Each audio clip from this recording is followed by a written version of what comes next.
اسلام کی تاریخ میں ایسی شخصیات بھی ہیں جنہوں نے دولت کے بدلے ایمان نہیں بیچا بلکہ ایمان کے بدلے دنیا کی ہر چیز قربان کر دی۔ انہی روشن کرداروں میں ایک عظیم نام ہے حضرت صہیب بن سنان رومی رضی اللہ تعالیٰ عنہ۔ وہ صحابی رسول صلی اللہ علیہ وآلہ وسلم جن کی زندگی ایمان، قربانی اور وفاداری کی ایک زندہ تفسیر ہے۔ رومی سرزمین سے لے کر مکہ کی غلامی اور پھر مدینہ کی ہجرت تک صہیب رضی اللہ تعالیٰ عنہ کی زندگی ایک پیغام ہے جو اللہ کے لیے سب کچھ چھوڑ دیتا ہے۔ اللہ اسے کبھی تنہا نہیں چھوڑتا۔ آپ رضی اللہ تعالیٰ عنہ مکہ کے قریشی خاندان سے تعلق نہیں رکھتے تھے بلکہ رومیوں کے غلام بن کر مکہ پہنچے تھے۔ زبان کی لکنت اور سنہرے بالوں کی وجہ سے صہیب رومی کے لقب سے مشہور تھے۔ آپ نے اپنی زندگی کے ابتدائی چند سال غلامی میں گزارے، بعد میں سماجی و معاشی سرگرمیوں کا آغاز کیا اور ان کی محنت، عزم اور ایمان کی طاقت نے ان کو غلامی سے آزاد کرایا اور وہ مکہ کے کامیاب تاجر بن گئے۔ آپ رضی اللہ تعالیٰ عنہ کی زندگی کا ایک اہم موڑ اس وقت آیا جب انہوں نے اسلام کو رضاکارانہ طور پر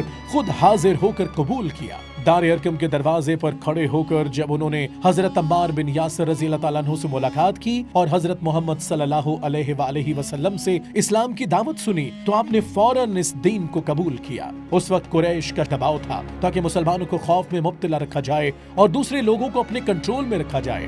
ایسے ماحول میں حضرت صہیب رومی رضی اللہ تعالیٰ عنہ نے کسی قسم کی ہچکچاہٹ کے بغیر راہ حق کو اختیار کیا۔ آپ رضی اللہ تعالیٰ عنہ کی زندگی کا ایک اور موڑ اس دن آیا جب مکہ سے مدینہ کی طرف ہجرت کے دوران آپ رضی اللہ تعالیٰ عنہ نے اپنے مال و دولت کو قربان کر دیا۔ قریش نے جب آپ کو راستے میں روکنے کی کوشش کی تو آپ رضی اللہ تعالیٰ عنہ نے اپنی ساری دولت کفار کے حوالے کر دی، پھر آزاد ہو کر اکیلے ہجرت کی۔ جب قبا میں پہنچے تو آپ صلی اللہ علیہ وآلہ وسلم نے فرمایا، صہیب نے نفع بخش تجارت کی، مال دے کر دین اور اہل حق کا ساتھ خرید لیا۔ ہجرت مدینہ کے بعد آپ کو حضرت ابو سعید حارث کا بھائی بنایا گیا۔ حضرت صہیب کی اس قربانی اور استقامت نے آپ رضی اللہ تعالیٰ عنہ کو ایک عظیم مسلمان شخصیت کی حیثیت دے دی۔ آپ رضی اللہ تعالیٰ عنہ نے ہمیشہ اللہ کی رضا کی خاطر قربانی دی اور دین اسلام کے غلبے کی جدوجہد سے بھی پیچھے نہ ہٹے۔ آپ رضی اللہ تعالیٰ عنہ ہر غزوہ میں رسول اللہ صلی اللہ علیہ وآلہ وسلم کے ساتھ شریک رہے اور کبھی میدان جنگ میں پیچھے نہ رہے۔